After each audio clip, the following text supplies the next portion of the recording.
Bismillahirrahmanirrahim. Assalamualaikum warahmatullahi wabarakatuh.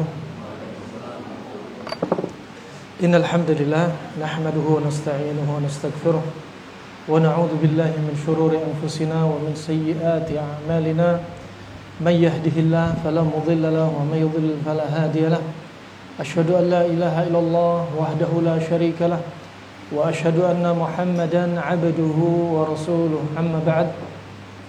Alhamdulillah, ikhwani wa akhwati fillah, bapak, ibu-ibu, saudara dan saudariku yang saya cintai karena Allah Subhanahu wa taala, yang semoga Allah merahmati kita semua. Allah memberikan panjang umur pada kita dalam keadaan ketaatan kepada Allah Subhanahu wa taala selalu. Dalam kesempatan kali ini kita akan melanjutkan materi masih terkait dengan materi sebelumnya, terkait pembahasan mengenal sifat-sifat dari jenis protein hewani yang dibahas oleh kedokteran Arab klasik. Dan di sini kita membahas di antaranya salah satu kitab dari salah satu kedokteran klasik, yaitu Ibnu Qayyim rahimahullah taala dalam kitabnya Zadul Ma'ad fi Hadi Khairil Ibad, atau kitabnya tersendiri, kitab yang mustaqil dengan judul At-Tibbun Nabawi. Dan pada hakikatnya yang kami sebutkan di sini adalah tidak disebutkan Nabi sallallahu alaihi wasallam. Tidak bisa dinisbatkan kepada Nabi sallallahu alaihi wasallam, akan tetapi disebutkan tentang jenis dari ikan. Sebagaimana yang telah kita bahas sebelumnya, bahwasanya Allah Subhanahu wa taala menyebutkan dalam Al-Quran, menyebutkan yang disebutkan Nabi SAW juga di dalam hadis. Di antaranya kita bahas adalah Al-Hud. Al-Hud dalam Mu'jam Al-Wasit, artinya Al-Hud As-Samaka Saghirah atau As-Samaka Saghirah kanat atau kabirah. Artinya Al-Hud itu bisa jadi ikannya ikan yang besar ataupun ikan kecil. Ikannya besar ataupun ikan kecil. Adapun pada pertemuan kali ini kita akan membahas yaitu hud ambar. Ikan besar ambar. Ya, dan disebutkan dalam kitab ini Ibnu Qayyim rahimahullah, ambar adalah isi dari perut ikan paus yang terkenal dengan nama ambar. Dan dalam bahasa Inggris ya, dan diterjemahkan dalam bahasa Indonesia juga, latinnya dikenal dengan ambergris. Ambergris. Dan kita katakan ini adalah misteri ikan paus yang mayoritas kaum muslimin masih belum mengenalnya. Padahal kedokteran Islam sudah membahas. Ikan paus ini dibahas dari sisi yaitu manfaatnya untuk pengobatan dan manfaatnya yang digunakan untuk yang terkenal dengan campuran dari bahan minyak wangi, bahkan minyak wangi termahal di dunia. Di muka bumi, di daratan dikenal dengan emas. Sesuatu yang termahal di muka bumi itu emas. Adapun yang mahal di lautan adalah ambar atau ambergris. Ya, ambar atau ambergris. Allah Subhanahu wa taala menyebutkan dalam Al-Qur'an tentang ikan ini. Ya. Dan jikalau Allah sebutkan tentang jenis ikan, yaitu ikan besar, termasuk ikan yang menelan Nabi Yunus alaihissalam, ikan-ikan ini ya, yang disebutkan di dalam Al-Qur'an, kalau dikupas oleh kedokteran Arab klasik, sangat banyak dengan faedah. Walaupun faedah ini tidak bisa dinisbatkan kepada Nabi SAW, akan tetapi kedokteran Arab klasik sudah membahasnya. Mereka tidak membiarkan apa yang disebutkan di dalam Al-Quran berlalu begitu saja. Dan akhirnya mereka teliti. Allah Subhanahu wa taala sebutkan di antaranya ya, banyak sekali di dalam Al-Quran diulang-ulang. Di antaranya firman Allah Subhanahu wa taala sebagaimana dalam surat Al-Kahfi ayat 63, qala ara'aita id awayna ila sakhrati fa inni nasitul hud. Ya. Qala ara'aita id awayna ila sakhrati fa inni nasitul hud. Syahidnya di sini adalah lafaz al-hut. Al-hut yaitu ikan. Bisa ikan kecil, bisa ikan besar. Juga dalam surat Al-Qalam ayat 48 Allah Subhanahu wa taala berfirman, faltaqamahu al-hutu. Dalam surat As-Saffat ayat 142 Allah berfirman, faltaqamahu al-hutu wa huwa mulim. Ya. Dan yaitu Nabi Yunus alaihissalam ditelan oleh ikan paus ini, ikan paus yang besar ini, ya. Wa huwa mulim, dan dalam keadaan tercela. Kenapa? Benci dengan kaumnya sehingga ditinggal oleh Nabi Yunus alaihissalam.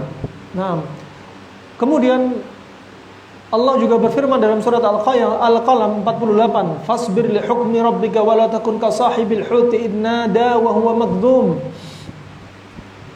Maka bersabarlah dengan hukum Rabbmu, dengan qadha Rabbmu, dan janganlah kamu jadi seperti orang yang dikisahkan dengan kisahnya ikan paus, yaitu Nabi Yunus alaihissalam, wa huwa maghdum, dan beliau ini dalam keadaan sedih di dalam perutnya ikan paus, sehingga beliau berdoa.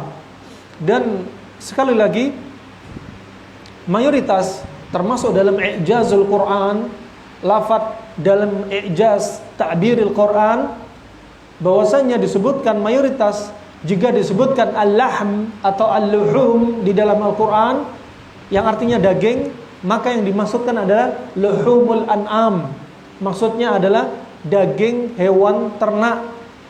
Adapun jika tidak dimutlakkan dengan penyebutan lahm, misalkan seperti dikaitkan seperti al-lahm at-tari. Al-lahm at-tari. Al-lahm at-tari yaitu daging yang segar. Maka yang dimaksudkan jika daging segar maksudnya adalah as-samak, maksudnya ikan.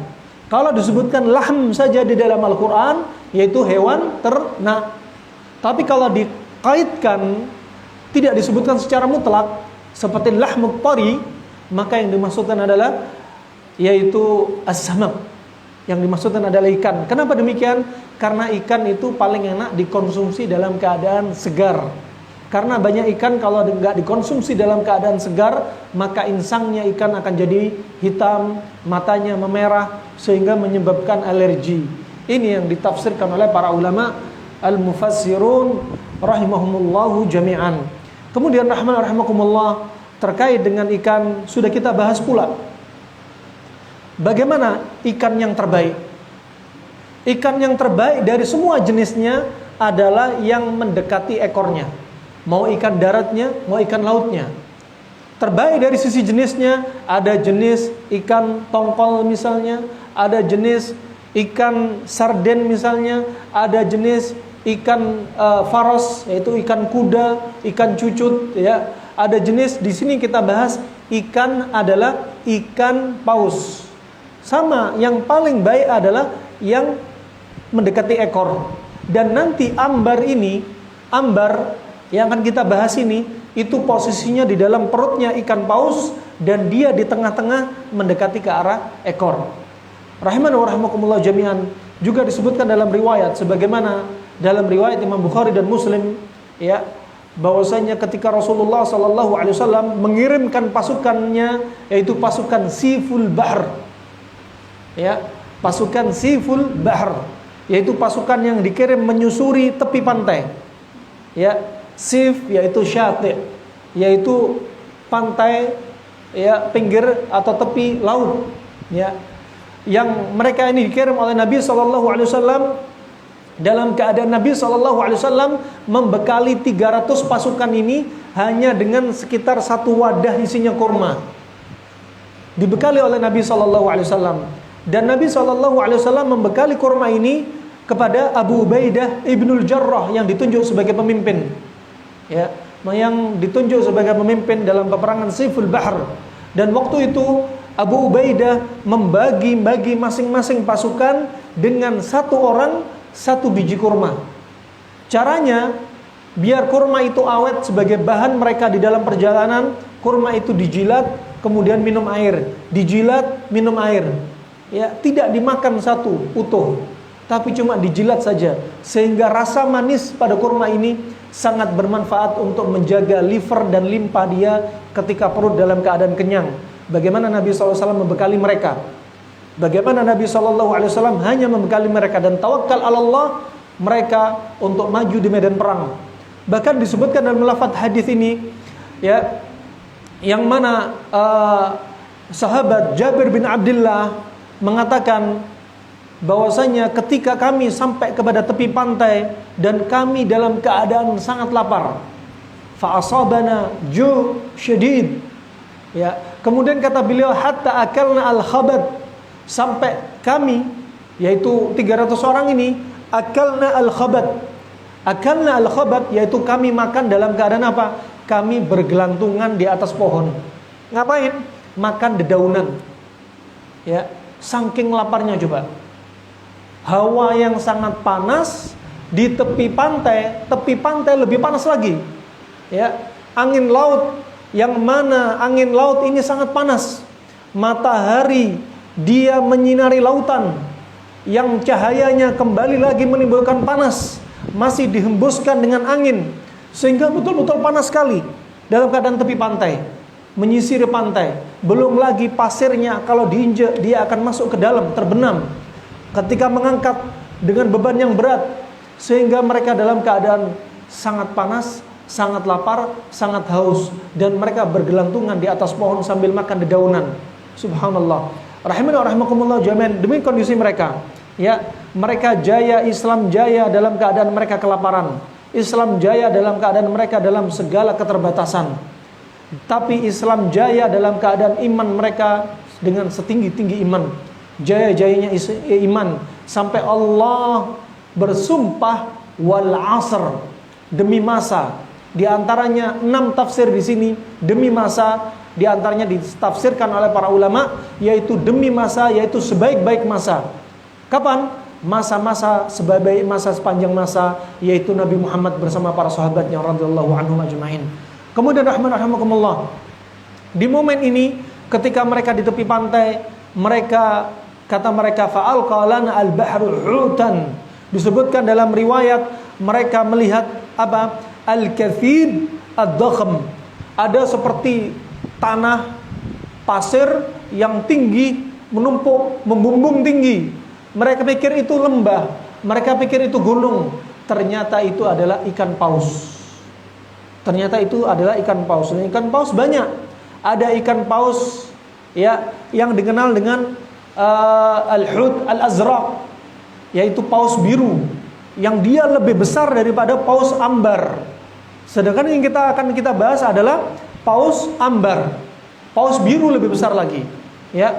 Adapun paus ambar yang dikenal dengan paus sperma, ya, atau dikenal dengan bahasa Latinnya Balaenopetra musculus, ya. Ini lebih kecil daripada paus biru, ya. Dan waktu itu para sahabat radhiyallahu anhum ajma'in, sebagaimana disebutkan besarnya ikan paus ini, yang mana ikan paus ini, ya, menjadi apa? Bangkai. Menjadi bangkai. Ada kemungkinan dia mati di laut kemudian didorong oleh air. Ada kemungkinan ikan paus ini sedang dalam keadaan sakit, kemudian dia tidak kuat dengan hembusan ombak, kemudian mati di daratan. Ya, ada kemungkinan dia ini sudah mati di laut, kemudian dihembus. Ada kemungkinan dia ini matinya yaitu di daratan. Ya, alhasil mau mati di laut, mati di daratan, namanya hewan laut halal mayitnya. Tetap halal mayitnya. Sebagaimana dalam pertemuan yang lalu sudah kita bahas sabda Nabi SAW, uhillat lana maitatani wa damani, as-samak wal jarad, al-wal kabid wa tihal. Ya, 2 hal yang dihalalkan, 2 mayit dan 2 bangkai dan 2 darah. 2 bangkai diantaranya adalah bangkai ikan dan bangkai yaitu belalang. Bangkai ikan dan bangkai belalang. Nah, dan 2 darah yaitu yang dihalalkan apa? Cuma liver dan limpa. Liver dan limpa ini yang dihalalkan. 2 ini saja. Bukan darah yang mengalir yang dihalalkan. Kemudian Lanjut, ketika dalam perjalanan tersebut sampai yaitu Abu Ubaidah, saking besarnya ikan paus ini, Abu Ubaidah meletakkan 13 pasukan, 13 orang di kelopak matanya ikan paus ini. Saking besarnya. Kemudian juga Abu Ubaidah membawa satu tulang rusuknya diletakkan di atas ontanya untuk dibawa kepada Nabi Muhammad SAW. Dan Nabi makan dari ikan tersebut, menunjukkan bangkai ini halal. Nah, barakallahu fikum. Wah, ini berarti disebutkan ya bahwasanya mereka ini juga makan bangkai ikan paus. Sampai didapati mereka dalam keadaan gemuk-gemuk. Ya, kapan mereka makan? Selama berapa lama mereka makan? Disebutkan dalam riwayat selama setengah bulan. Ada yang menyebutkan dalam riwayat selama 1 bulan. Mereka gemuk-gemuk. Ya, di sini para ahli kedokteran klasik menyebutkan bahwasanya memang ikan paus ini untuk mengobati an-nahif atau nihafah, untuk mengobati orang-orang yang kurus. Obatnya pakai apa? Dagingnya ikan paus. Rahimani wa rahimakumullah jami'an. Selanjutnya kita akan masuk pembahasan Ibnu Qayyim rahimahullah, yaitu tentang ambar. Adapun kitab aslinya dalam Zaidul Ma'ad fi Hadi Khairil Ibad pada jilid keempat halaman yaitu 322, yang membawa kitab Tibbun Nabawi terjemah, dilihat sekitar halaman-halaman hampir halaman kira-kira 1/8 dari kitab, ya. Dilihat, antum lihat halaman judulnya ambar, ya, atau ambergris. Ini adalah bagian dari ikan paus. Ibnu Qayyim telah menyebutkan bahwasanya ya telah dilalui pembahasan tentang ikan paus ini dari Jabir radhiyallahu an, tentang kisahnya Abu Ubaidah ibnul Jarrah.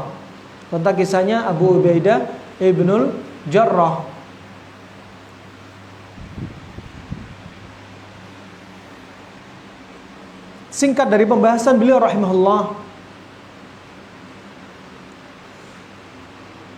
bahwasanya ambergris ini atau ambar, beliau sebutkan wa ammal ambaru alladhi huwa ahadu anwa'it tib, dia termasuk salah satu dari jenis yaitu minyak wangi. Ambar ini ya, pertama kita pelajari jenisnya ambar. Hutul ambar, ikan paus yang jenisnya bukan paus biru, tapi paus kotak atau paus sperma, atau bahasa latinnya tadi Bilaeno petra musculus, ya, atau sperm whale, ya. Ini yang dimaksudkan hutul ambar. Jadi nggak semua ikan paus itu punya ambar, ya. Makanya dijuluki di dalam bahasa Arab dijuluki hutul ambar, ikan paus ambar, karena yang punya ambar hanya ikan paus jenis ini, yaitu ikan paus kotak atau ikan paus sperm, ya. Ikan paus kotak atau ikan paus sperm, yang mana ikan paus ini panjangnya bisa mencapai 15 sampai 20 meter. Beratnya bisa mencapai 150 sampai 180 ton. Ya. Subhanallah, pernah kita dapati ada teman kita, ya, orang Yaman. Dia sendiri yang cerita, yang mengalami pernah satu malam 7:30 malam dia di atas perahu speedboat. Speedboat ini panjangnya 10 meter. Ya, panjangnya 10 meter. 7:30 malam. Pas waktu itu enggak ada bulan, enggak ada bintang.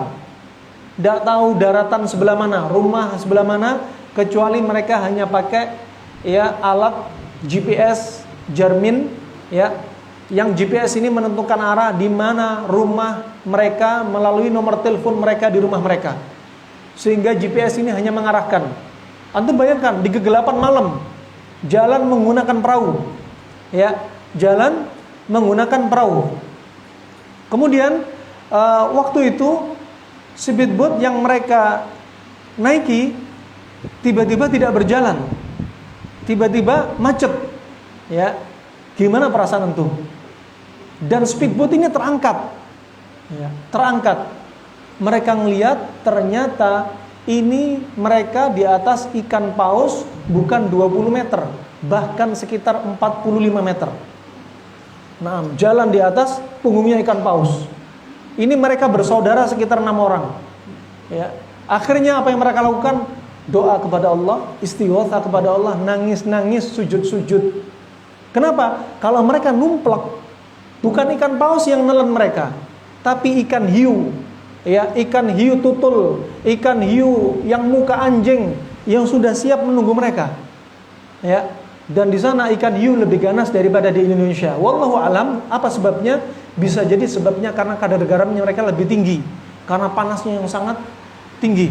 Nah, kemudian mereka istighotsah kepada Allah Subhanahu wa taala sampai subhanallah, Allah jadikan ikan paus ini tenggelam dan mereka jalan kembali.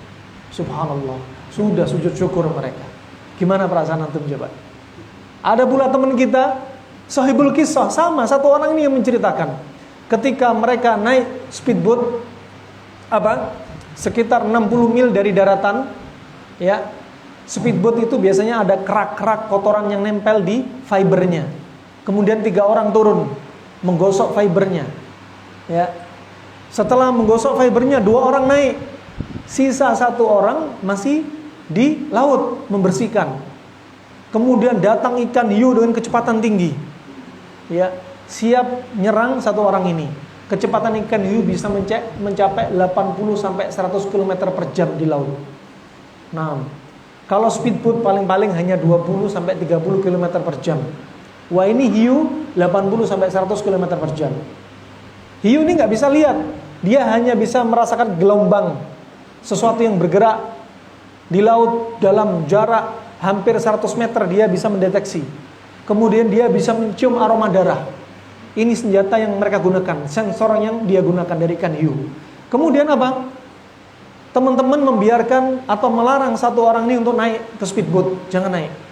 Akhirnya apa yang dia lakukan? Separuh badannya ya mengambang di atas udara, yang satunya di atas di dalam lautan, dan dia memegang speedboat. Kemudian ikan hiu yang panjangnya sekitar 3 sampai 4 meter ini ya menyenggol pinggulnya orang ini dengan kepalanya. Ini makhluk hidup apa bukan? Ya. Saudara kita ini sambil pegang speedboat, sambil tarik nafas biar nggak gerak. Kemudian teman-teman yang di atas speedboat ngambil batu besar, dilemparkan sejauh-jauhnya untuk mengalihkan perhatian. Akhirnya apa? Hiu langsung lari ke arah batu, gerakan batu. Kemudian teman-teman yang lainnya cepat ngangkat saudara kita ini. Ternyata ikan hiu dengan kecepatan yang lebih tinggi langsung ke arah orang ini, langsung dibabras habis separuh badannya. Hiu ini punya apa?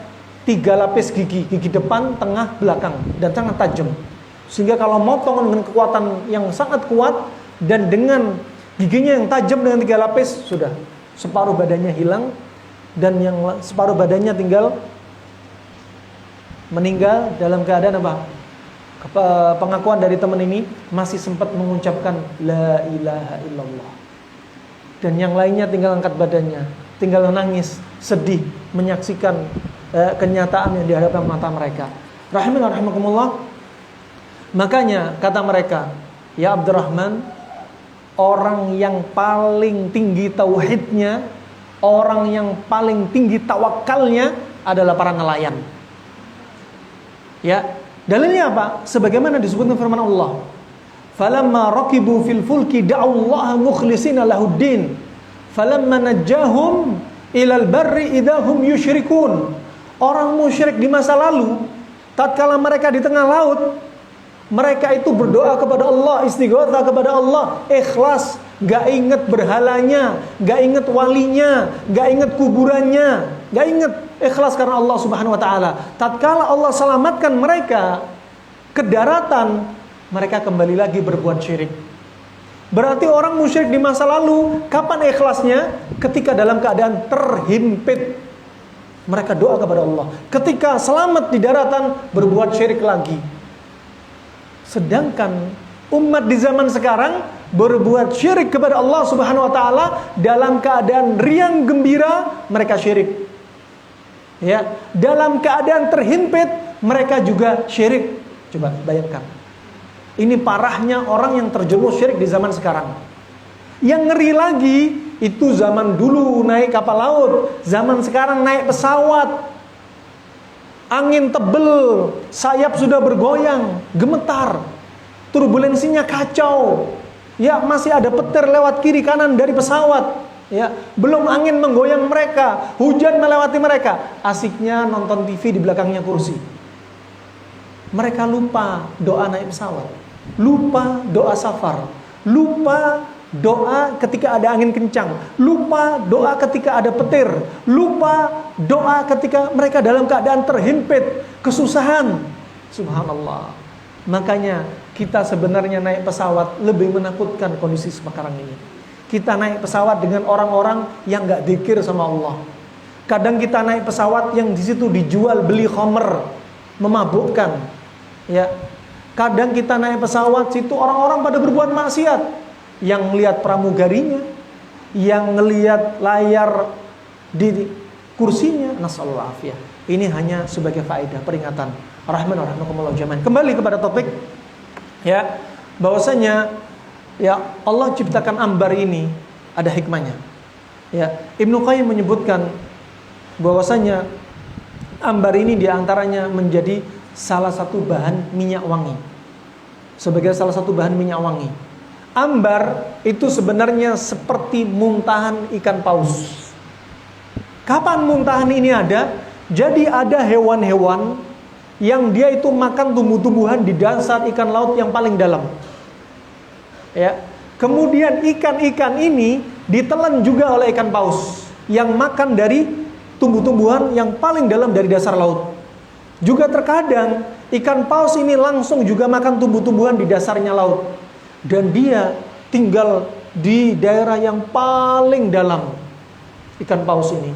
Dan ikan paus dia ini terkadang ikan paus ambar ini, hutul ambar, naik ke permukaan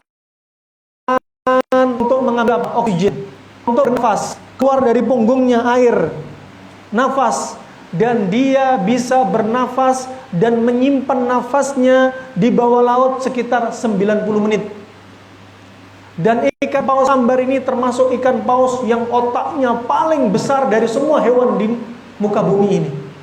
Nah, dan dia termasuk ikan paus yang terbesar, termasuk hewan terbesar setelah ikan paus biru. Nah, rahimakumullah jami'an. Ini tentunya tanda-tanda ciptaan kekuasaan Allah Subhanahu wa taala. Ya, kekuasaan Allah Subhanahu wa taala. Dan waktu itu ikan paus yang menelan Nabi Yunus, dia diperintah oleh Allah Subhanahu wa taala untuk mengarah Nabi Yunus, untuk menelan Nabi Yunus, dan dia ditakdirkan oleh Allah Subhanahu wa taala berumur sangat panjang. Asalnya disebutkan oleh para peneliti bahwasanya umurnya ikan paus itu 70-80 tahunan. Tetapi ikan paus yang menelan Nabi Yunus ditakdirkan dengan umur yang sangat panjang. Nah, kemudian rahimakumullah jami'an. Jadi ambar ini sebenarnya adalah bahan-bahan yang tadi dari dasar laut yang dimakan oleh ikan paus ambar ini, hutul ambar. Kemudian dia ini gak bisa dicerna oleh ikan paus. Ya, gak bisa dicerna oleh ikan paus. Kemudian ikan paus ini memuntahkan. Ini yang paling benar. Ada yang mengatakan itu sebenarnya bukan muntahan, tapi apa? Rauth. Kotorannya yang keluar dari duburnya ikan paus. Ya, tetapi yang benar adalah muntahan. Karena ada makanan yang gak bisa dicerna, kemudian dimuntahkan. Ya, atau perutnya sudah penuh, kemudian dimuntahkan.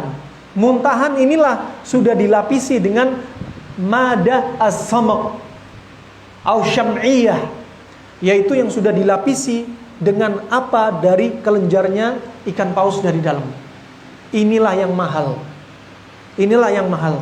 Kadang ikan paus itu ketika dia hendak makan, dia mengeluarkan cairan, mengeluarkan madah, mengeluarkan zat untuk menarik perhatian ikan-ikan yang lainnya. Ketika ikan berdatangan, maka ikan paus itu mengisap rame-rame, baru nutup. Nah, itu diantaranya. Dan nanti ambar ini sebagainya kalau dimuntahkan, dia nggak bisa dihancurkan oleh air laut. Sehingga dia terkadang ada yang tenggelam di laut, kadang ada yang mengambang di laut. Tatkala mengambang di laut sampai mengambang di atas permukaan laut, kemudian dihempaskan sampai ke tepi pantai. Makanya kadang ambar ini bisa antum dapati di tepi-tepi pantai. Bentuknya kayak batu. Makanya curiga, kalau bentuknya kayak batu tapi nggak terlalu berat, maka bisa jadi itu ambar. Bisa jadi itu ambar. Bagaimana caranya? Ambil dulu, pungut dia. Ya, banyak didapati di NTT, di Maluku, di Sumatera, banyak didapati. Tanpa kita harus berburu ikan paus ambar. Oleh karena itu, pemerintah sampai detik ini tidak mengizinkan jual beli ambar secara resmi. Kenapa? Khawatir ikan paus akan diburu. Tetapi kalau didapati di tepi pantai, sah-sah saja. Ya, sah-sah saja. Fa'ambar ini, ya, aromanya tidak enak. Ya, aromanya muntinah. Aromanya nggak enak dicium. Tapi ketika sudah kena panas matahari, dia berubah warna. Saat itu aromanya sangat wangi. Nah, itu ciri-cirinya.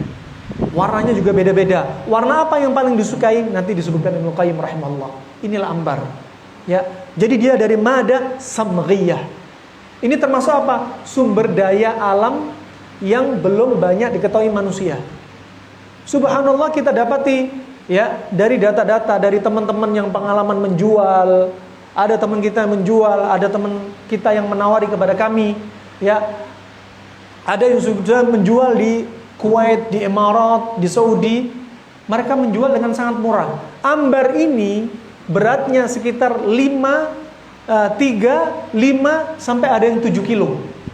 Ya, 3 sampai 5 kilo itu sebenarnya kalau kita ketemu langsung pembelinya dihargai 3 sampai 6 miliar. Kalau 3 kilo berarti 1 kilonya 1 M. Ya, di negeri kita, teman-teman kita, saudara kita hanya menjual berapa?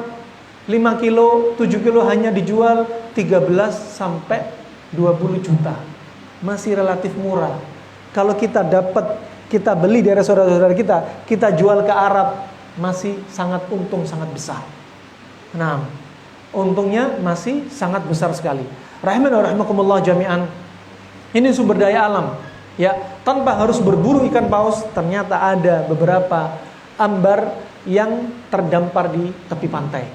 Nah, inilah emas dari laut. Ya, emas dari laut. Bahkan sebagainya lebih mahal daripada emas di daratan. Nah, rahman wa rahmakumullah jami'an. Kata Ibnu Qayyim rahimahullah, fahuwa fi afkhari anwa'ihi ba'dal misk. Dan ini adalah minyak wangi yang terbaik setelah misik. Nanti akan dibahas. Bukan, ini bahkan terbaik di dunia, bahkan di atas minyak wangi misik. Ya, bahkan di atas minyak wangi misik. Wa akhta'a man qaddamahu ala misik, alal misik, kata Ibnu Qayyim. Salah orang yang mengedepankan ambar daripada misik. Kemudian dibahas oleh Ibnu Qayyim rahimahullah, wa ja'alahu sayyida anwa'it tib. Ya, bahkan dijadikan ini sebagai apa? Pemimpinnya dari semua jenis minyak wangi. Ya, karena dia minyak wangi termahal di dunia. Misik itu ada, tapi kenyataan membuktikan sampai detik ini ambar adalah yang termahal di dunia. Ya, termahal di dunia. Waqad thabata ani Nabi sallallahu alaihi wasallam, dan ambar ini baru tenar di dunia perminyakan itu pada kurun ke-18 dan ke-19 Hijriah. Padahal ulama Arab sudah jauh membahas sebelumnya. Sudah jauh-jauh mereka menggunakan minyak wangi. Kenapa? Karena memang kesukaan orang Arab itu minyak wangi. Fitrah. Bahkan Nabi SAW bersabda, ahabbu ilayya at-tib wan nisa. Yang paling aku cintai adalah minyak wangi dan wanita. Itu fitrah. Minyak wangi dan wanita. Nah, bahkan ada sebagian ustadz kita, masya Allah, hafizahullah, ya, dia ini pernah menggunakan minyak wangi yang sudah ada ambarnya, campuran ambarnya. Ya, minyak wangi ini dia gunakan, kemudian dia masuk ke salah satu toko minyak wangi. Dia ngobrol. Setelah ngobrol, ustadz ini pulang. Setelah pulang, minyak wangi berputar-putar di toko dia. Wah, ini fulan yang tadi keluar ini menggunakan minyak wangi ambar ini. Ya, wanginya itu apa? Betul-betul lengket. Dan ini fungsinya ambar apa? Melengketkan aroma. Dia hanya sebagai campuran. Dia memang wangi, tetapi dia fungsi intinya sebagai campuran. Subhanallah, berputar-putar di toko. Sangat wangi, merata. Ya. Kemudian ketika sudah pulang, ada orang lain yang ngejar di belakangnya. Ya fulan, minyak wangi apa yang kau pakai? Ya. 15 meter, aroma wanginya masih terus gentayangan. Nah, subhanallah, dicuci 3 kali, masih lengket minyak wanginya. Nah, makanya katanya orang Jawa, ono rugo, ono rego, ono rupo. Ada harga, ada wajah. Ya, katanya. Kalau katanya orang Arab, al-ghali hali, yang mahal itu rasanya manis. Wah, ini minyak wangi ini mahal. Ya, minyak wangi mahal. Ada di antaranya dijual 1 cc, 2 cc, 3 cc, harganya 1,5 sampai 3,5 juta. Nah, demikian rahmatullah jami'an. Kemudian waqad thabata 'ani Nabi sallallahu alaihi wasallam, dan roh yang baik itu mencintai apa? Yang wangi-wangi. Makanya setan suka dengan aroma-aroma yang jorki-jorki. Ya. Aroma-aroma yang jorok. Nah, makanya malaikat menyukai aroma yang wangi. Nah, barakallahu fikum. Itu adalah fitrah. Itu adalah fitrah. Waqad thabata 'ani Nabi sallallahu alaihi wasallam annahu qala fil misk. Dan Nabi sallallahu alaihi wasallam sebagaimana telah thabit ya tentang keutamaan misik, ya sebagaimana beliau sebutkan, huwa atyabut thib. Kata Nabi sallallahu alaihi wasallam, misik itu adalah misik adalah wewangian yang paling baik, wewangian yang paling wangi. Ini kata Nabi. Ya, kami nggak sebut minyak wangi, kami sebut yang benar wewangian. Kenapa? Karena wewangian itu bisa berbentuk minyak. Wewangian bisa berbentuk penguapan, pengasapan dengan dibakar sehingga dia apa? Ya tabakhar, dia menguap, ya bukhar, ya.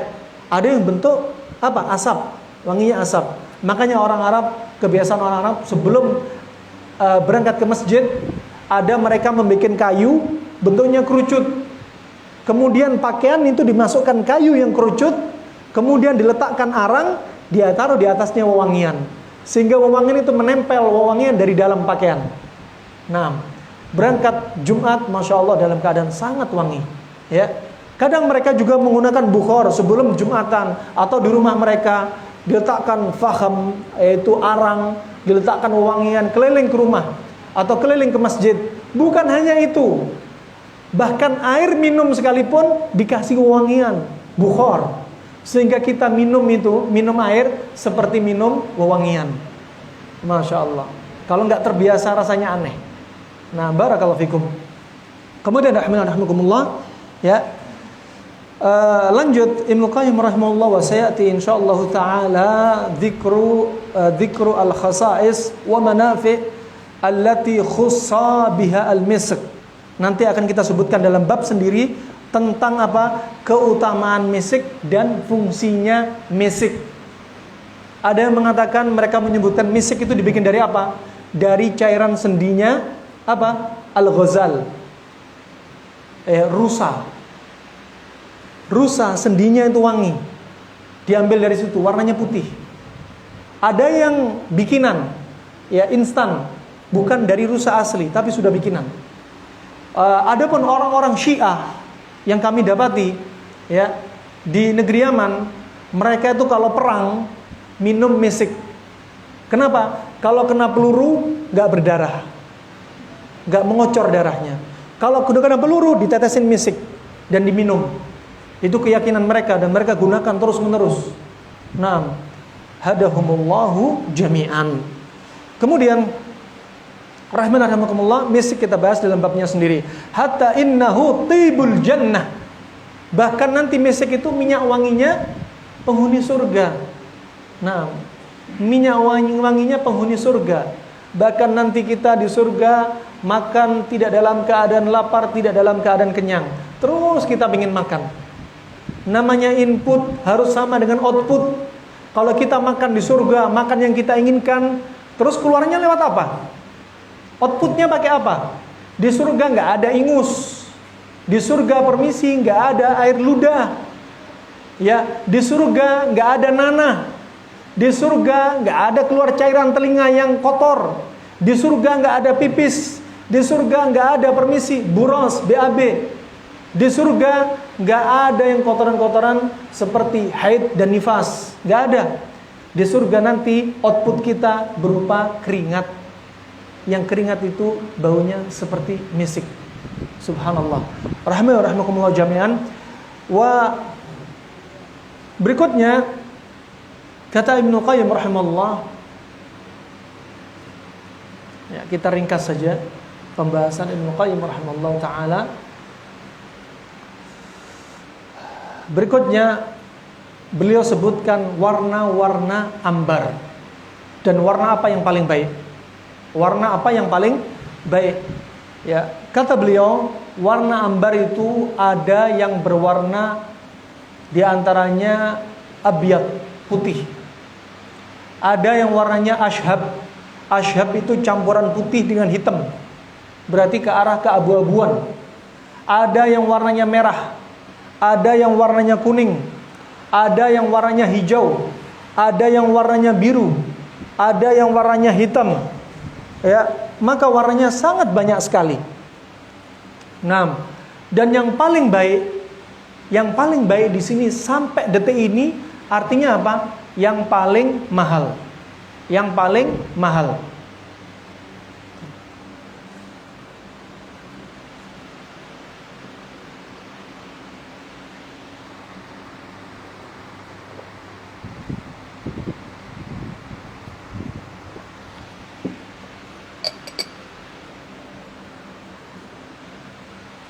Taib.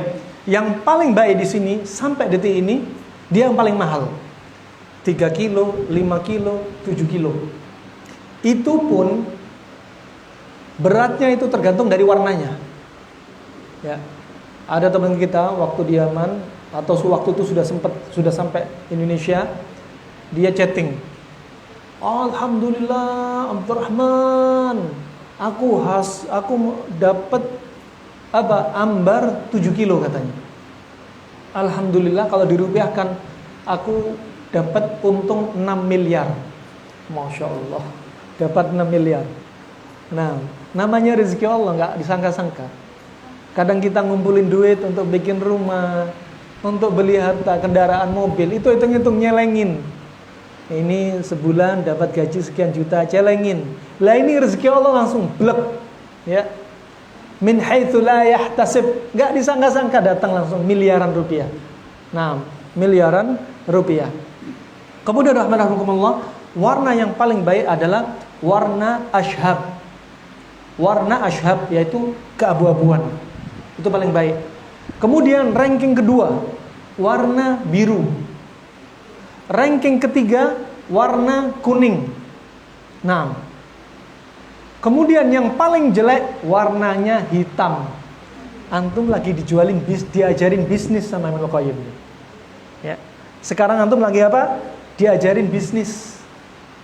Masya Allah kalau ketemu channelnya. Dulu ada yang pesan kami, tolong carikan ini ambar yang asli, warnanya kayak gini-gini. Qadarullah waktu belum dapat. Ya. Qadarullah waktu itu belum dapat. Kalau dapat bisa ketemu linknya. Masya Allah, bisa jadi untuk menafkahi keluarga, mendonasi dakwah dan lain sebagainya. Masya Allah, tinggal dimanfaatkan. Ya, nggak harus kita berburu paus. Bisa jadi kita di tepi pantai kadang dapat, dipikir itu batu. Lah ini batu kok ringan ya? Padahal itu emas sebenarnya. Emas dari laut, yaitu ambar.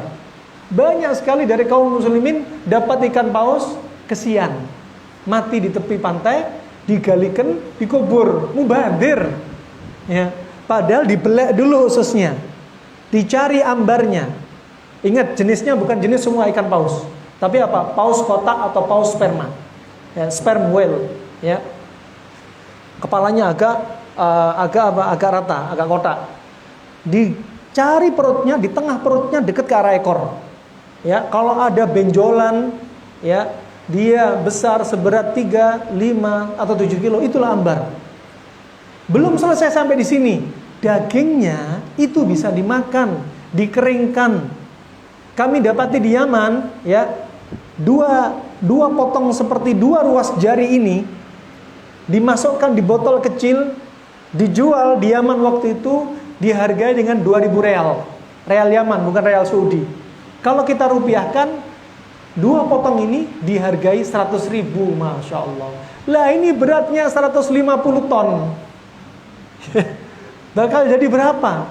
Gampang, tinggal dagingnya dikeringin, dipotong kecil-kecil, seperti 2 ruas jari, dimasukkan dalam botol kecil. Ini 2 potong ini sudah bisa bikin orang yang kurus jadi berisi, gemuk, Masya Allah. Orang yang kurus-kurus, apalagi ibu-ibu yang kurus-kurus, cepat cari daging ikan paus ini. Ya, biasanya laki-laki itu sukanya wanita yang ideal, nggak suka yang kurus-kurus. Iya bang, nggak apa-apa.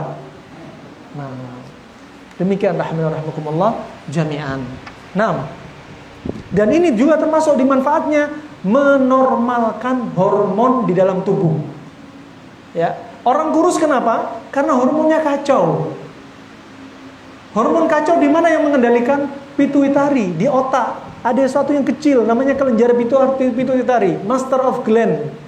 Inilah yang mengatur semua kelenjar hormon. Ya, oleh karena itu di antaranya ikan paus ini ya sangat bagus untuk menormalkan hormon. Tapi ingat, dalam teori panas dingin ada teorinya. Nanti akan kita bahas apa sifatnya ikan paus ini. Ini intinya yang kita bahas. Kemudian rahimahumullah jami'an, berkata Ibnu Qayyim rahimahullah, wa qad ikhtalafa an-nas fi unsurih. Ya, orang telah berselisih pendapat tentang kandungan dari ikan paus ini. Ya, ambergris ini. Apa kandungannya? Itu yang mereka perselisihkan, karena mereka di masa itu waktu itu penelitiannya sedikit. Ada pun kedokteran di masa sekarang atau ahli laborat di masa sekarang, mereka sudah meneliti, ya, mereka sudah meneliti. Di antaranya kandungannya, dari kandungan ikan paus ini ada kandungan yang dikenal dengan ambrein. Kandungan ambrein. Kandungan inilah yang digunakan untuk berbagai macam hal, baik minyak wangi atau pengobatan penyakit. Kandungan dari apa? Ambergris, ya, atau ambar ini. Nah, yang mana ambrin ini juga terkandung di antaranya yaitu ambroxan dan ambrinol. Itu yang mereka teliti. Ya, ini bisa untuk minyak wangi terbaik yang aromanya Masya Allah sangat enak. Juga bisa untuk herbal dari laut. Ya, herbal dari laut. La ilaha illallah. Semoga kita dapat ya ikan paus. Nah, kemudian rahimakumullah jami'an. Kemudian lanjut Ibnu Qayyim rahimahullah, faqala ta'ifatun huwa nabatun yambutu fi qa'ril bahr. Ada yang mengatakan ya bahwasanya ambar itu adalah berasal dari tumbuhan-tumbuhan yang ada di qa'r al-bahr, dasar laut yang paling dalam. Ya, kemudian hewan-hewan ini menelan, imma ikan pausnya yang nelen langsung atau ada ikan lain yang nelen tumbuhan ini kemudian ditelan sama ikan paus. Ya, ada tanaman namanya tanaman ambar. Ini sama sekali nggak ada kaitannya sama apa? Sama paus ambar. Itu hanya nama saja. Karena ambar yang dimaukan adalah ambar dari paus, perut paus ambar.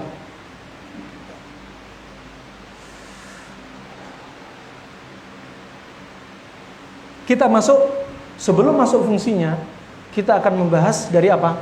dari sifatnya. Ibnu Qayyim membahas wa mizajuhu harun yabisun. Sifatnya ambar ini adalah panas kering. Masya Allah. Kita masuk intinya. Konsep panas dingin pada ambar. Ya. Sifatnya dia adalah panas kering. Namanya panas kering berarti cocok untuk apa? Cocok untuk apa? Kasus apa? Kasus dingin atau dingin lembab. Nah, kita sudah diajari konsep panas dingin. Di antaranya kata Ibnu Qayyim disebutkan dalam kitab ini, nanti akan kita bahas menurut kedokteran modern apa saja. Ini menurut kedokteran Arab klasik. Kata beliau, manfaatnya adalah muqawwin lil qalb, untuk menguatkan jantung. Untuk menguatkan jantung. Nah, kemudian wad dimag, dan untuk menguatkan otak. Makanya para ahli kedokteran modern zaman sekarang menyebutkan di antara fungsi dari ambar ini ya adalah untuk menguatkan hafalan. Ya, bahkan untuk mengobati stroke di otak. Ya, iskemia di otak. Nah, barakallahu fikum. Wah, ini bagus berarti. Bahkan untuk mengobati, ya kata Ibnu Qayyim dan kedokteran modern, untuk mengobati as-suda an-nisfi. Coba, sudah dibahas sama para ulama. Suda nisfi yaitu migrain, pusing separuh. Coba. Kenapa? Karena pusing separuh sifatnya dingin. Juga bahkan mengobati daukhah. Daukhah yaitu vertigo. Karena vertigo sifatnya juga dingin. Bahkan vertigo dan migrain ini bukan sembarang dingin, tapi dingin ekstrim. Ya. Makanya vertigo juga diantaranya bisa menggunakan apa? Kustul hindi, habatus sauda. Kenapa? Karena sifatnya panas kering. Tetapi kalau pengen lebih mujarrab, pengen lebih ampuh, karena dia sifatnya dingin ekstrim, maka kasih herbal yang sifatnya panas ekstrim. Contoh panas ekstrim apa? Hewan yang tinggal di dasar laut, yang jauh dari permukaan laut. Contohnya apa? Sekualen. Sekualen ini adalah apa? Livernya ikan hiu. Karena ikan hiu tinggal di jauh dari cahaya matahari. Sehingga semakin ke bawah, dia semakin dingin air laut ini. Karena semakin dinginnya air laut, maka livernya menahan panas, menjaga tubuh tetap panas. Makanya untuk vertigo dan migrain cocok pakai squalene. Kenapa? Karena dia panas kering yang ekstrim. Sama. Kenapa ambar? Ambar juga dia dalam. Cocok untuk dingin ekstrim. Masya Allah. Demikian rahmanakumullah jami'an. Kemudian, dan dia bagus untuk al-hawas. Apa al-hawas? Panca indera. Al-hawas, panca indera. Juga dia bagus untuk a'dha'ul badan, untuk organ-organ tubuh. Ya, untuk organ tubuh. Nafi' minal falij wal liqwah. Subhanallah. Dia bermanfaat untuk falij dan liqwah. Untuk apa? Bel palsi, muka merot. Karena saraf ketujuh trigeminus kena serang, lagi lemah. Ima karena dingin atau karena faktor yang lainnya. Ya, sehingga mukanya merot. Bel palsi bukanlah stroke, cuma mukanya saja. Atau karena apa? Karena stroke. Stroke awal serangan bisa jadi dia sifatnya panas. Tetapi kalau sudah kronik, maka sifat dia menjadi dingin. Makanya sangat cocok stroke yang kronik itu menggunakan apa? Menggunakan ambar. Ya, ambar. Ya, dalamannya ikan paus tadi. Muntahannya ikan paus tadi. Itu sangat cocok. Ya. Orang yang stroke kronik biasanya tenaga dia sudah semakin masuk ke dalam. Makanya kurang manfaat orang yang kena stroke kronik ini di akupunktur, di bekam, di fasdu, kurang manfaat. Karena sudah kronik, sudah dingin dan masuk ke dalam tenaganya. Oleh karena itu yang paling manfaat adalah herbal. Termasuk herbal yang bagus, menggunakan herbal yang panas ekstrim, panas kering ekstrim, diantaranya ambar. Masya Allah. Di antaranya apa? Ambar.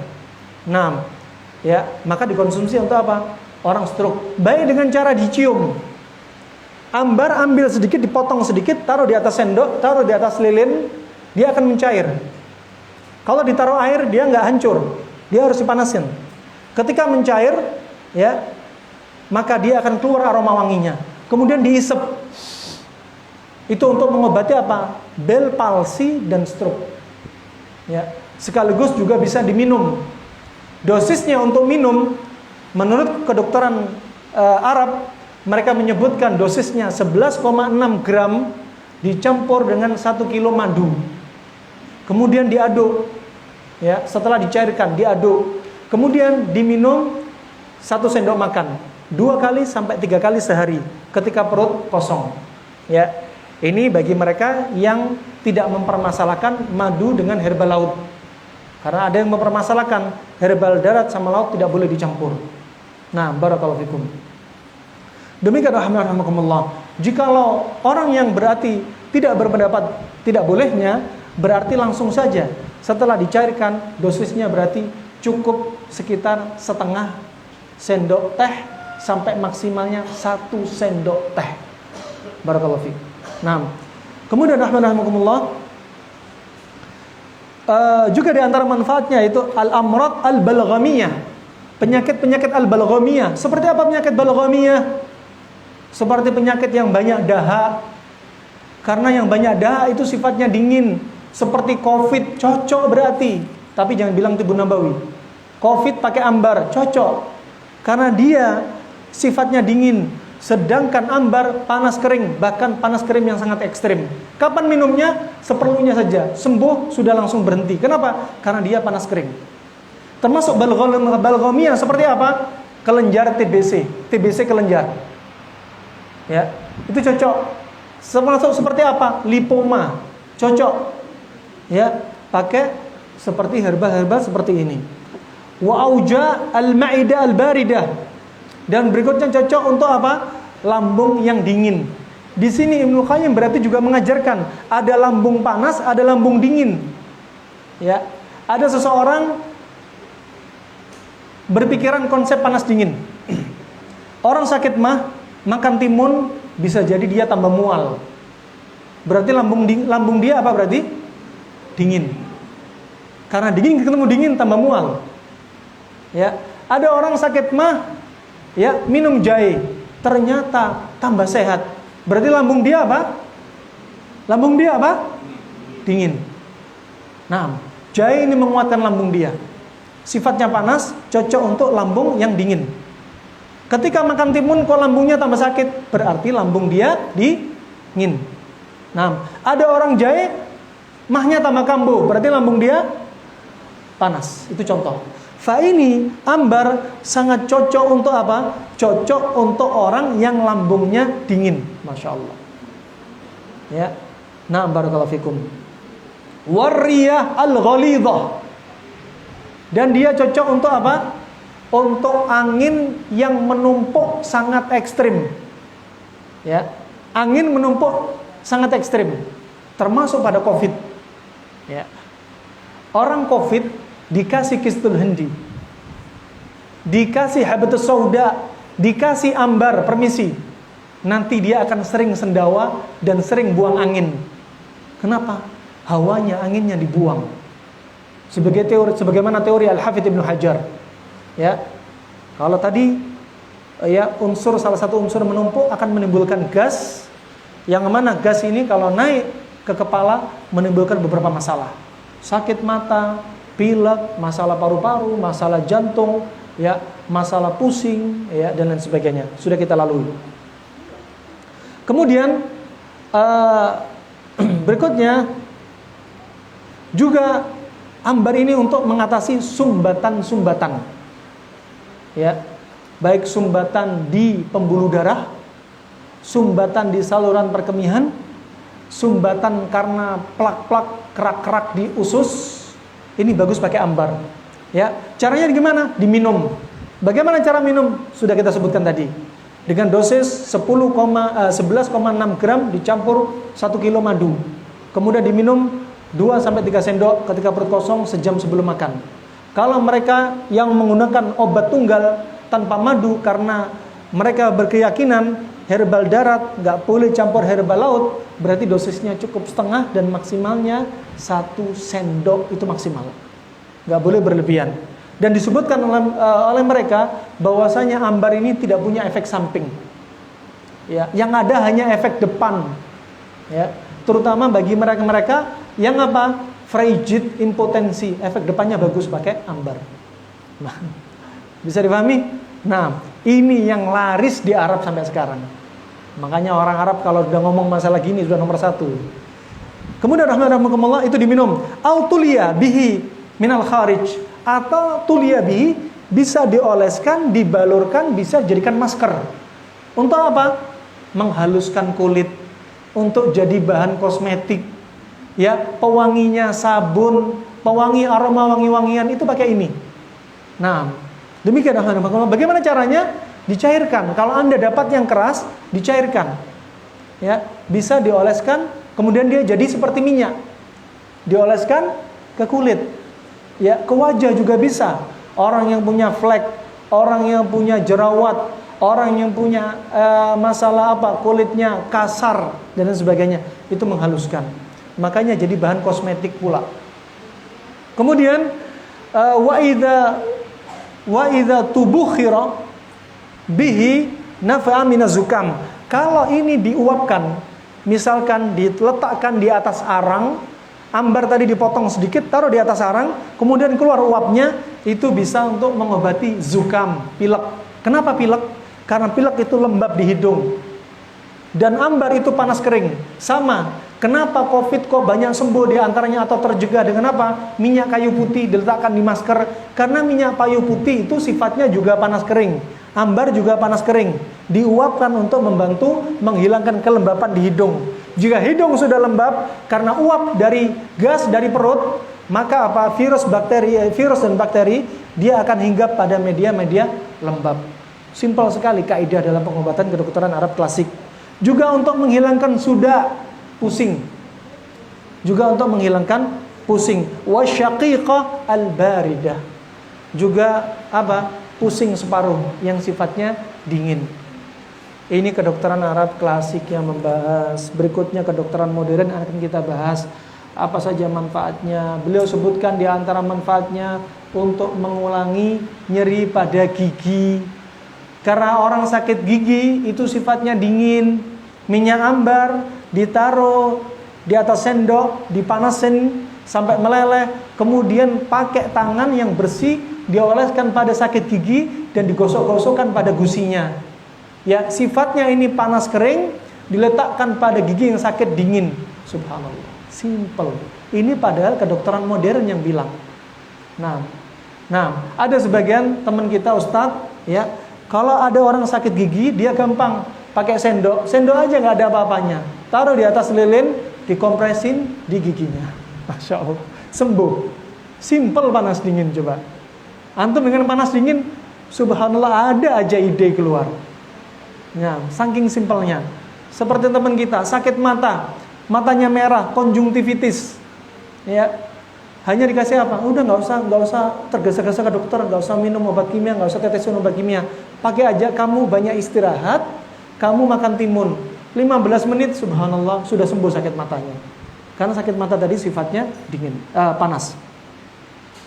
Kemudian juga dia menjaga kulit, hampir sama tadi. Juga diantaranya untuk memperbaiki tulang punggung. Apalagi orang-orang yang sudah tua, osteoporosis sangat bagus. Selain pakai timun laut, ambar juga bagus untuk osteoporosis. Juga dia bagus untuk apa? Yu'azziz min sihhati jihaz al-hadhm. Menguatkan sistem pencernaan, metabolisme. Juga dia bagus untuk apa? Di antaranya kuwatul jins, untuk menguatkan keperkasaan kaum laki-laki yang loyo-loyo. Kenapa? Karena dia melancarkan peredaran darah sampai peredaran darah ke alat vital. Nah, Masya Allah.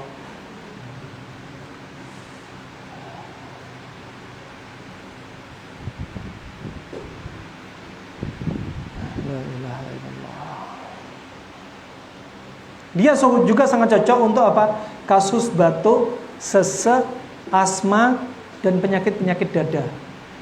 Ya, sangat cocok. Kenapa? Rata-rata sifatnya dingin. Termasuk apa? Rematik, sifatnya dingin. Berarti pasangannya apa? Ambar juga termasuk panas, bahkan panas kering yang ekstrim.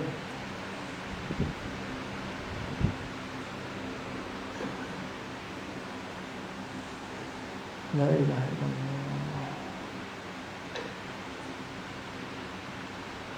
Insya Allah cukup sampai di sini aja. Sisanya pertanyaan. Barakallahu fikum. Tafadhol.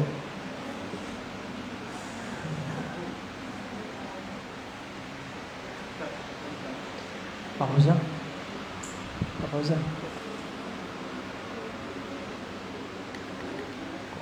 Ini saya perlu cemilan. Tafadhol.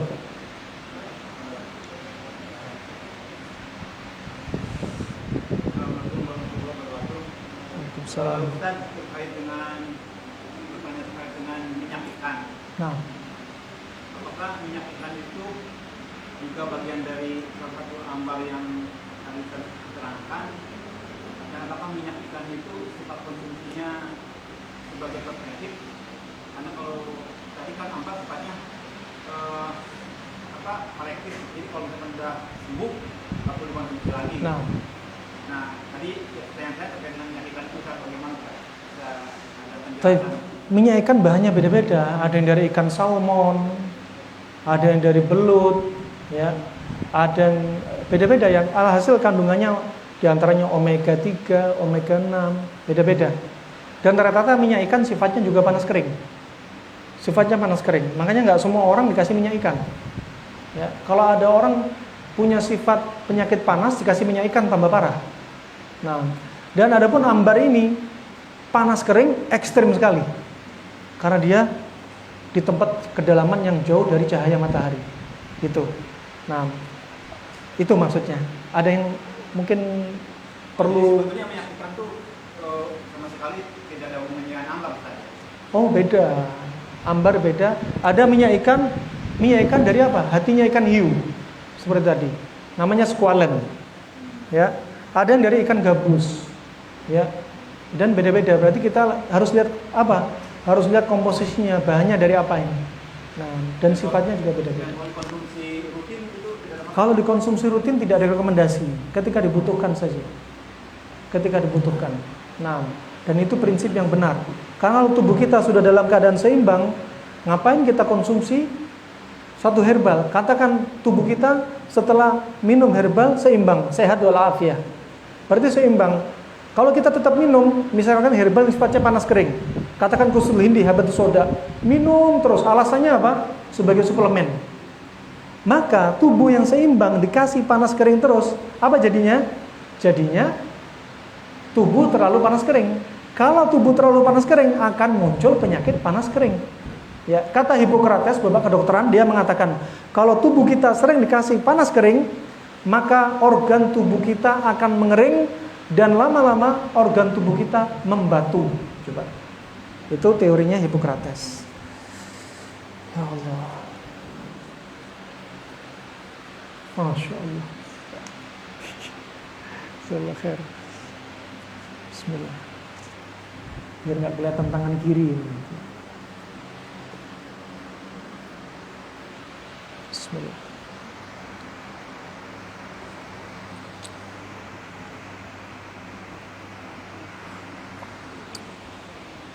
Jazakallah khair Abu Fauzan. Abu Keisha, Pak Fauzan. Assalamualaikum warahmatullahi wabarakatuh. Waalaikumsalam warahmatullahi wabarakatuh. Bagaimana mengatasi mata anak saya minus 10? Subhanallah, kemarin kita dapati kasus ibu-ibu matanya kabur. Ya. Kemudian kepalanya sebelah mata yang sakit pusing. Ya. Subhanallah, pusing matanya sebelah kanan persis. Arahnya jalannya kemana? Ke kaki sebelah kiri. Ya. Alhasil ya, mata minus, mata plus, gangguan akomodasi, mata kabur, juga mata kurang didapati dhalamah, ya. Gelap, enggak terlalu terang melihat. Ternyata sebabnya apa? Di antaranya sebabnya peredaran darah ke arah mata kurang lancar. Ya. Sebabnya kurang lancar. Berarti caranya apa? Lancarin peredaran darah. Ya, lancarin peredaran darah dengan cara apa? Banyak olahraga, renang, ya. Kemudian juga yang sebelah kiri ini dimanfaatkan untuk lari-lari, ya, untuk loncat-loncat. Anak di masa lalu, anak kecil kita, anak-anak kecil di masa lalu, kita ini ketika masih kecil, seringnya main apa itu namanya? Sering main apa? Kalau bahasa Jawa ingklik. Apa? Main solda, loncat-loncat. Lihat mereka sehat-sehat, mata mereka kuat-kuat. Anak zaman sekarang 5 tahun harus pakai kacamata. Sibuk lihat gadget, nggak pernah olahraga, itu dia. Belum lagi makanannya, makanan instan, sifatnya manis, pekat, akhirnya darah nggak lancar. Ya sudah. Akomodasi mata itu butuh darah, butuh nutrisi. Ya, karena darah nggak lancar ke mata, ya sudah, akhirnya lemes. Ya, padahal ibu-ibu ini sudah didiagnosa apa? Didiagnosa retinanya bermasalah. Nah, itu diantara salah satunya. Ya, saksi matanya ada di sini, insya Allah. Suaminya ibu-ibu. Baik. Kemudian anak saya usia remaja, jerawatnya banyak. Bagaimana solusinya agar jerawatnya bisa berkurang dan bersih kembali? Pertama, sebabnya jerawat banyak. Sebab yang pertama adalah karena masalah pada hormon. Masalah pada hormon. Kedua, apa? Polusi yang ada, yang dia jarang menjaga kebersihan wajahnya. Nah, ketiga, wajah sebabnya apa kira-kira? Stresor. Orang stres keluar. Keempat, apa sebabnya diantaranya? Wanita haid dan nifas keluar kadang. Kembali juga kepada hormon. Berikutnya apa? Kalau ada seseorang syahwatnya naik, laki atau perempuan, keluar jerawatnya. Ya, banyak sekali sebabnya. Banyak sekali sebabnya. Maka solusinya apa? Solusinya obati sebab Anda. Anda masuk sebab yang mana? Ya. Pakai dengan pola makan panas dingin, alhamdulillah. Banyak yang sudah merasakan hasilnya pola makan panas dingin. Jerawatnya, fleknya semua hilang dengan izin Allah Subhanahu wa taala. Itu ya. Bahkan wajahnya yang tadi ada bekas-bekas sudah juga hilang, ya. Kembali glowing lagi.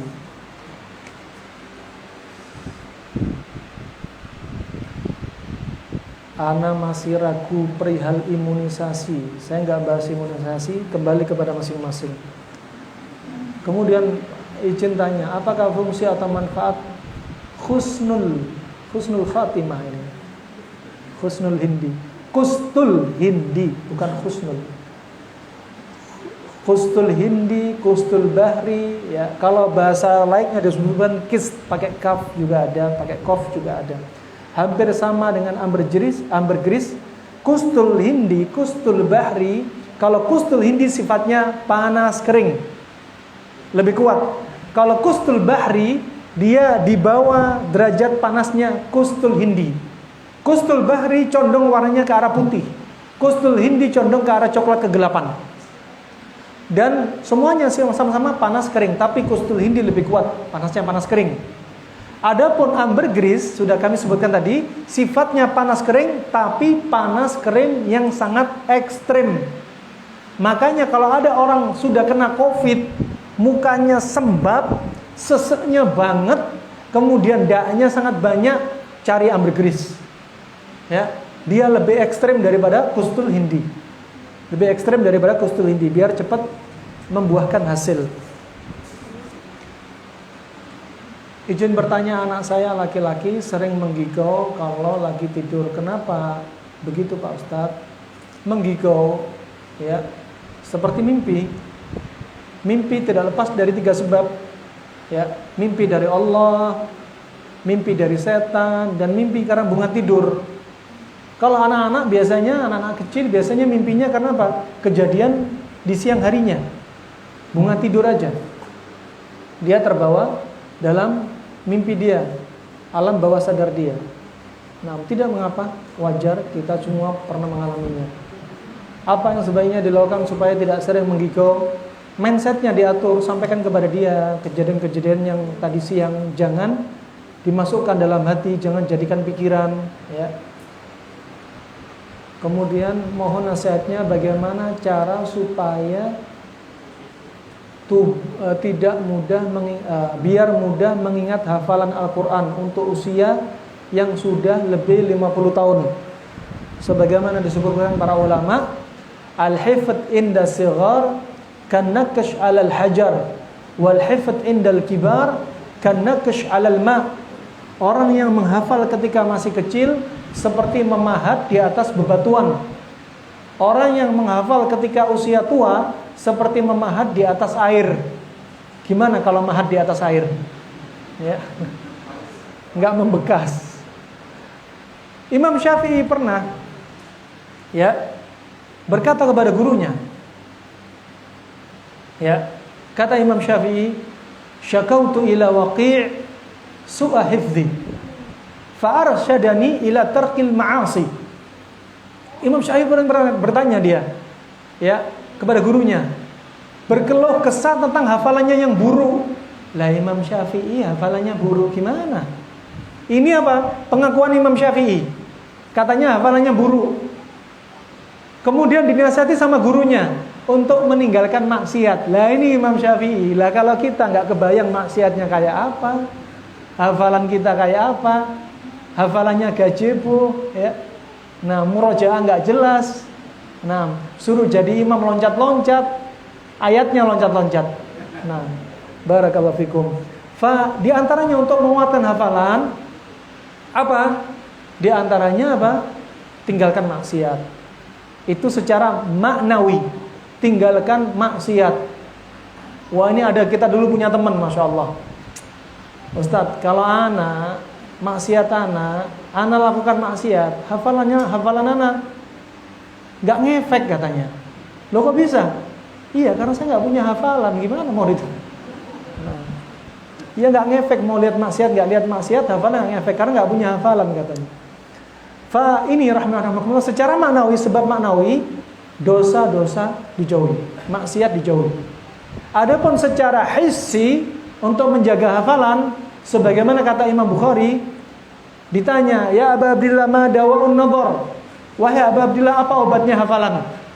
Kata Imam Bukhari, "Kathratun nadhar wal mutala'ah." Banyak sering lihat, diulang-ulang maklumat itu. Diulang-ulang terus, itu obatnya. Sampai kata Syekh kami, Syekh Abdul Al-Mar'i, dia mengatakan, kalau pengen hafalan kamu kuat, dia mengikuti teori yang dilakukan di orang-orang Syinqit. Makanya orang-orang Syinqitiyun hafalannya kuat-kuat. Bagaimana cara mereka menghafal? Mereka menghafalnya nggak pakai Al-Quran, pakai lauhah.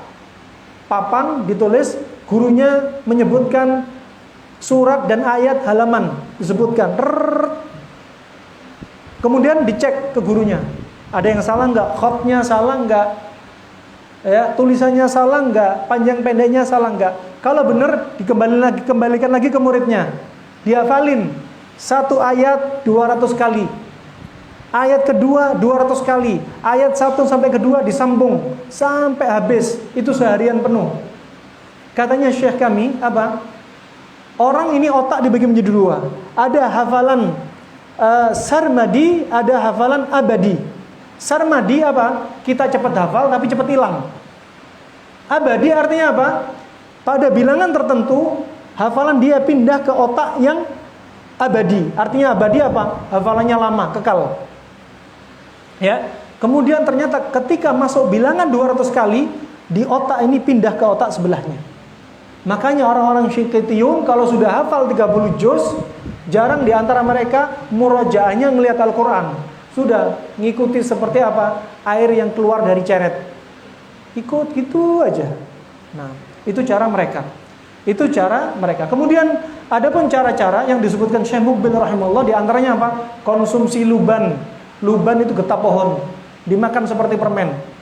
Kemudian konsumsi kismis, konsumsi jahe, konsumsi madu, itu diantaranya untuk menambah hafalan. Tapi percuma konsumsi ini, tapi kalau nggak mau ngafal, mau dapat wangsit, sini nak, ku pegang kepala kamu, ku salurkan tenaganya. Memangnya ilmu kanuragan, Nah, perlu ngafal. Kemudian apa? Kalau di negeri kita pakai apa? Pakai propolis, pakai ginkgo biloba, ya, pakai juga pegagan. Tapi sekali lagi, lihat, jangan terlalu menggunakan herbal-herbal dalam jangka yang panjang, ngefek juga nanti. Lama-lama otaknya kekeringan nanti kalau minum herbal yang kering-kering. Nah, panas-panas. Nah, itu rahmatullah. Kemudian yang berikutnya, jangan lupa, kalau yang umur 50 ini, Anda masih punya orang tua, minta doa orang tua, mendoakan kita. Ya, pernah kita dapati kisah, Syekh kami cerita, ya, ada seorang imam jadi imam. Ketika sholat, ada bacaan yang dia lupa, dibetulkan sama makmum yang di belakang. Ya, setelah salam, dilihat makmumnya kakek-kakek, umurnya 75 tahun. Kemudian orang imam ini tanya, "Kek, sudah berapa lama Anda hafal Al-Quran?" "Baru aja saya selesai ketika saya umur 70 tahun." Ya Allah, umur 70 baru ngafalin Al-Quran. 5 tahun baru dia khatam karena susah payah. Ya, rahasianya apa? Kamu tua, kok ndak pikun, kok masih bisa hafalan? Rahasianya doa ibu saya, Masya Allah. Nah, itu rahmatullah.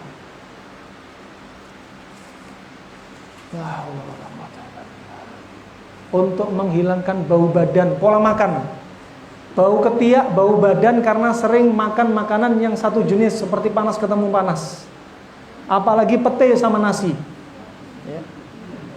Apalagi jengkol sama nasi, panas ketemu panas, ya. Bukan hanya keringatnya yang bau dan lain-lainnya ikut bau, ya. Maka obatnya apa? Biasakan pola makan panas dingin. Dengan sendirinya bau keringat akan berkurang. Kenapa tadi? Teori Al-Hafidz Ibnu Hajar masuk di sini. Makanan yang satu jenis, terutama panas ketemu panas, menimbulkan gas.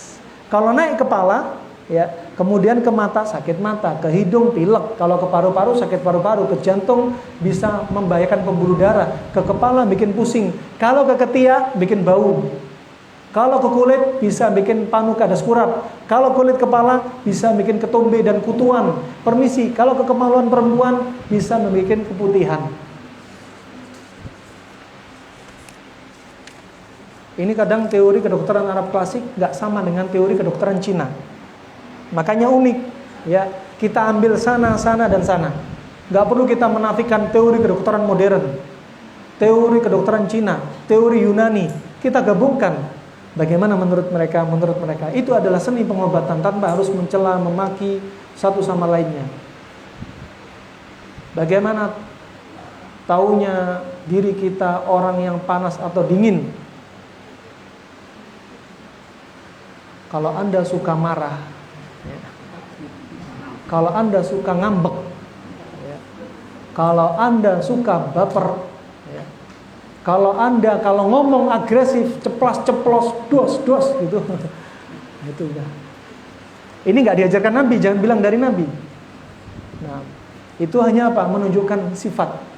Ya, menunjukkan sifat. Bagaimana mengatasi mata anak yang minus? Sudah tadi. Sudah selesai, alhamdulillah. Kita tutup ya. Ada pertanyaan lain atau cukup? Kita cukupkan saja karena saya ada keperluan. Ya, alafu minkum.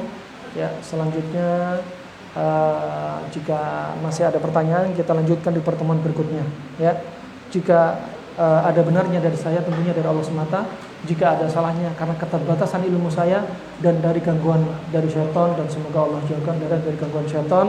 Ya, semoga bermanfaat dan jangan lupa sebarkan ilmu ini, ya, sehingga kaum muslimin mengetahui ilmu yang sangat mahal yang disampaikan oleh ulama-ulama kedokteran Arab klasik. Wabillahi taufiq wal hidayah. Subhanakallahumma bihamdika asyhadu an la ilaha illa anta astaghfiruka wa atubu ilaik. Wassalamualaikum warahmatullahi wabarakatuh.